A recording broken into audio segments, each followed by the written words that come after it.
My preference is to solve this problem through diplomacy. But one thing is certain, I will never allow the world's #1 sponsor of terror, which they are by far, to have a nuclear weapon. Can't let that happen. Is Iran's foreign ministry now openly mocking Trump's State of the Union address by comparing his claims to Nazi propaganda? Why is Iran's top leadership brazenly defying the nuclear red lines Trump just laid out before Congress? Trump told the world he's waiting to hear secret words of surrender, but Iran flexes its military might with sudden IRGC missile drills instead. Is Trump's stark warning on Iran's ballistic missiles program reveal a deep American anxiety that Tehran is building weapons that could soon reach the homeland? Donald Trump drew strong, unmistakable red lines for Iran during his highly anticipated State of the Union address on February 24th. Iran responded directly for the very first time to Trump's open threat of war during his speech to the joint session of Congress. Iran's parliament speaker reiterated that Tehran is fully ready and prepared to retaliate forcefully against any U.S. military action. Mohammad Bagher Ghalibaf directly threatened Trump with a decisive and strong response, according to multiple international reports. The parliament speaker's defiant remarks were prominently aired by Iranian state media, as noted and claimed by Iran International. If the United States decides on military action during these talks, it will undoubtedly face a strong response, said Ghalibaf. Iran's foreign ministry also chimed in by publicly taunting the United States in the immediate aftermath of Trump's February 24th address. Iran Foreign Ministry spokesman Esmail Baghaei explicitly drew historical parallels between Trump's rhetoric and Nazi propagandist Joseph Goebbels. Baghaei hurled the professional liars taunt at both Trump and Israel, aggressively accusing them of coordinating a massive disinformation and propaganda campaign. The Iranian spokesman fiercely condemned Trump's specific remarks regarding Iran's nuclear program and its advancing ballistic missile capabilities. Iran's foreign ministry spokesman said, and I quote, "Professional liars are good at creating the illusion of truth. Repeat a lie often enough and it becomes the truth, is a law of propaganda coined by Nazi Joseph Goebbels. This is now systematically used by the US administration and the war profiteers encircling it, particularly the genocidal Israeli regime, to serve their sinister disinformation and misinformation campaign against the nation of Iran, whatever they are alleging in regards to Iran's nuclear program, Iran's ballistic missiles, and the number of casualties during January's unrest is simply the repetition of big lies. No one should be fooled by these prominent untruths." End quote.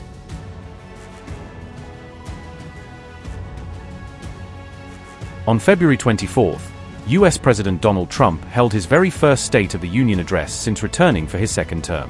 During the primetime speech to Congress, Trump explicitly warned Iran to immediately halt its controversial ballistic missile program. Trump alleged that Iran has successfully developed long-range missiles that are now emerging as serious threats to Europe and US overseas bases. The US president also claimed that Iran continuously defied America by pushing forward and secretly continuing its heavily sanctioned nuclear program. This is especially true among young people.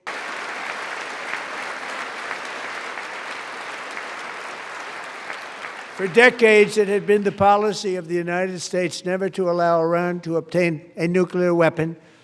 Many decades. Since they seized control of that proud nation 47 years ago, the regime and its murderous proxies have spread nothing but terrorism and death and hate. They've killed and maimed thousands of American service members and hundreds of thousands and even millions of people with what's called roadside bombs. They were the kings of the roadside bomb. And we took out Soleimani. I did that during my first term. Had a huge impact. He was the father of the roadside bomb.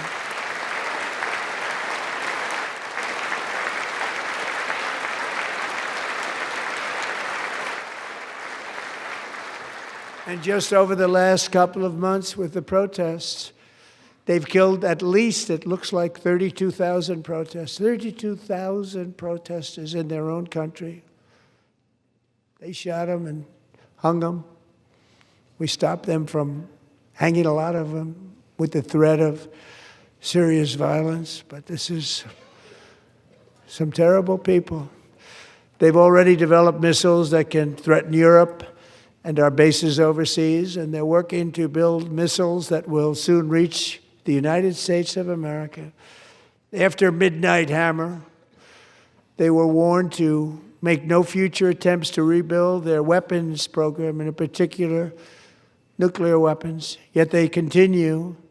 They're starting it all over. We wiped it out, and they want to start all over again, and are at this moment again pursuing their sinister ambitions. We are in negotiations with them. They want to make a deal, but we haven't heard those secret words. We will never have a nuclear weapon. My preference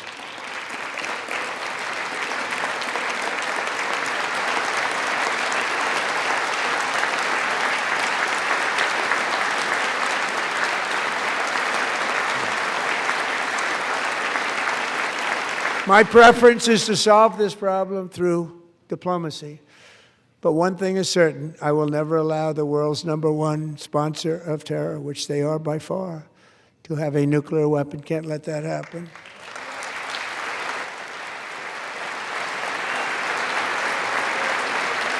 Meanwhile, Iran remains visibly undeterred by Trump's new rhetorical warnings or the increasingly massive US military buildup in the region.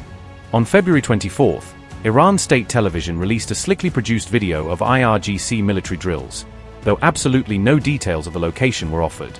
The Iranian Revolutionary Guard's drill prominently showcased multiple ballistic missile launches, flying attack drones, and forces firing heavy guns at simulated targets.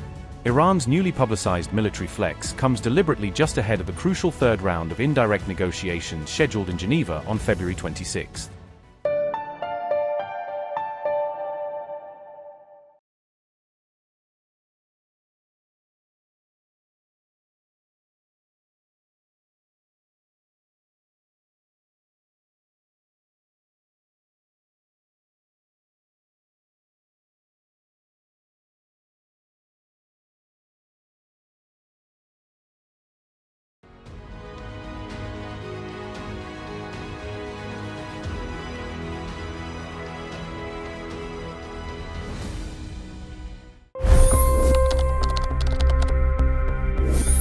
$25 crore गरीब गरीबी को परास्त करके बाहर निकले।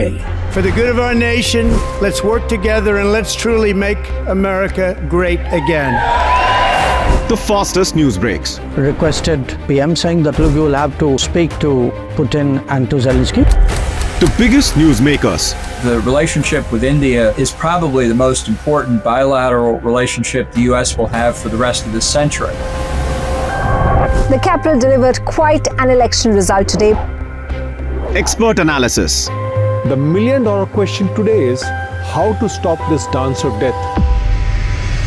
Ground reports. I'm standing at the crossroad of the Kumbh Mela. Behind me are more than 100 entry ghats. Long-form interviews. Exclusionary politics is reflected in Manipur case as well. You don't bother because this is a small state. Deep dive into burning issues. It's often said DRC could be the richest country in the whole world. It's because of what sits underneath. Why exactly did the US topple the Sheikh Hasina government? HT videos. We don't just break news, we break it down.